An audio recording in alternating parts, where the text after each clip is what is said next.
Hello and welcome to this look at the 1974 Pacific hurricane season, the topic for today's short summary.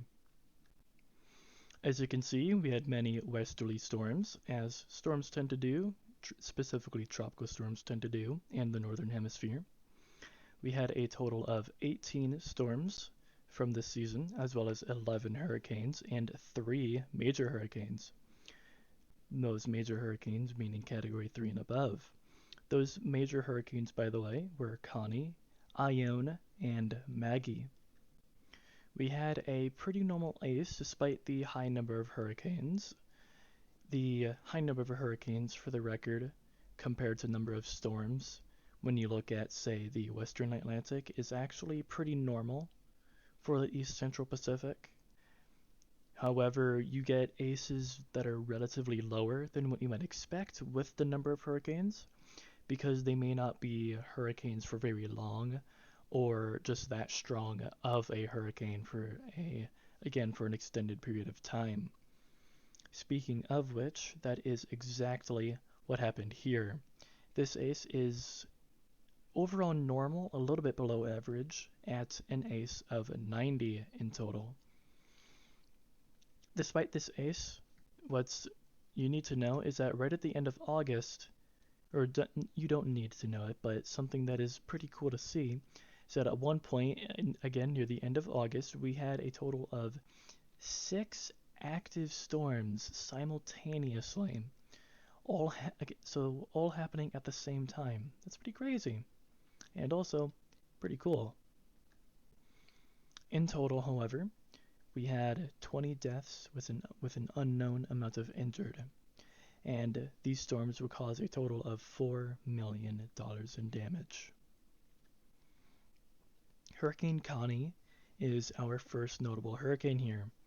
Despite the erratic path, there is surprisingly no Fujiwara effect that came due to this path.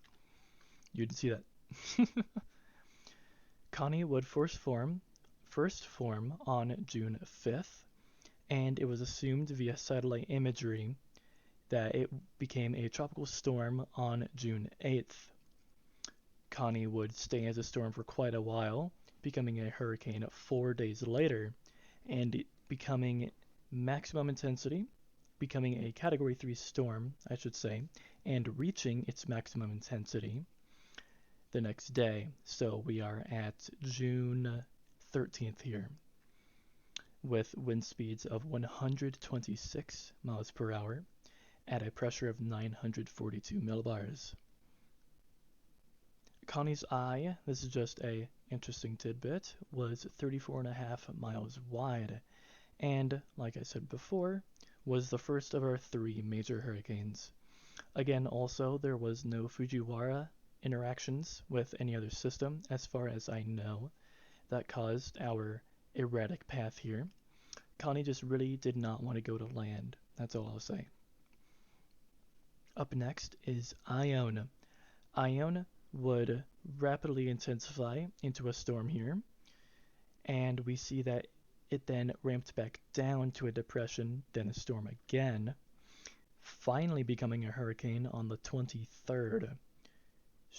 It first became a storm on approximately the August 20th or 19th, if I'm not mistaken.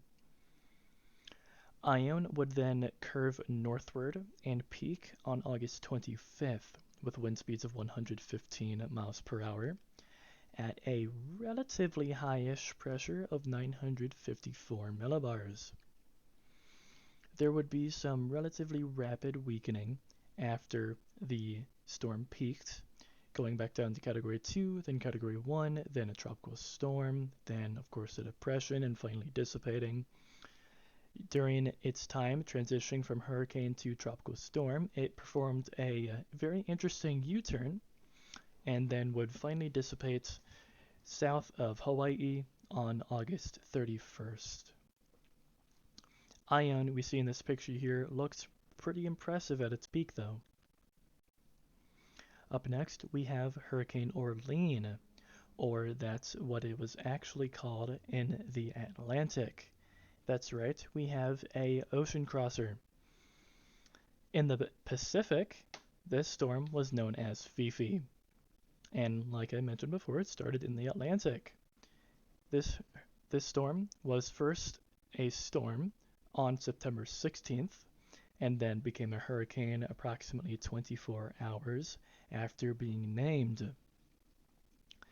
Orleans' first peak would be on September 18th and reach 110 miles per hour at an even higher pressure than our previous storm at 971 millibars. It would landfall near Palencia, Belize, and would be the worst hurricane, I believe, still on record for Honduras. Honduras would see up to 10,000 killed. As Orlean crossed Central America, we see that it weakened and then became a storm again off the coast of eastern Mexico. This then caused a new name, being Fifi, would reach a peak of Category 2.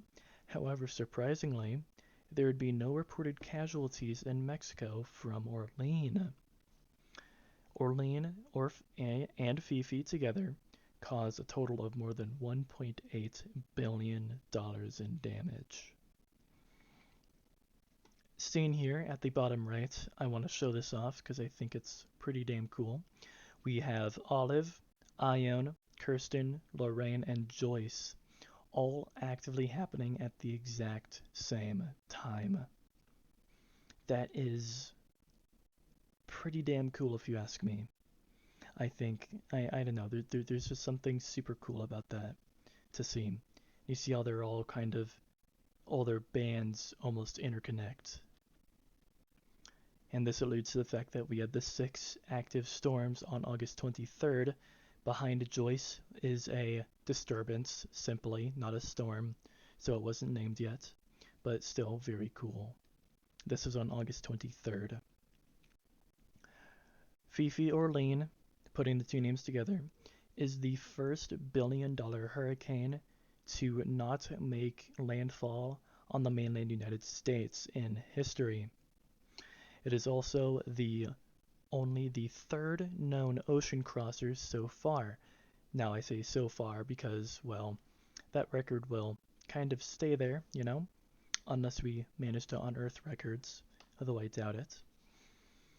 Hurricanes have been relatively tracked in the Atlantic for some time now. Not so much in the Pacific, but I digress. My point is that you're always going to have your number 1, then your number 2, then your number 3 when it comes to stuff like an ocean crosser, which is pretty damn rare. And what might be surprising is that Orlean would not be retired, but because of the impact that Fifi had on Honduras, I should say, Fifi would be the retired name of the season. Specifically for the Atlantic, I should say. And that, folks, is all that I have for the video on the 1974 East Pacific season. I hope you all enjoyed this video, and I appreciate you all for watching. I'll see you in the next one.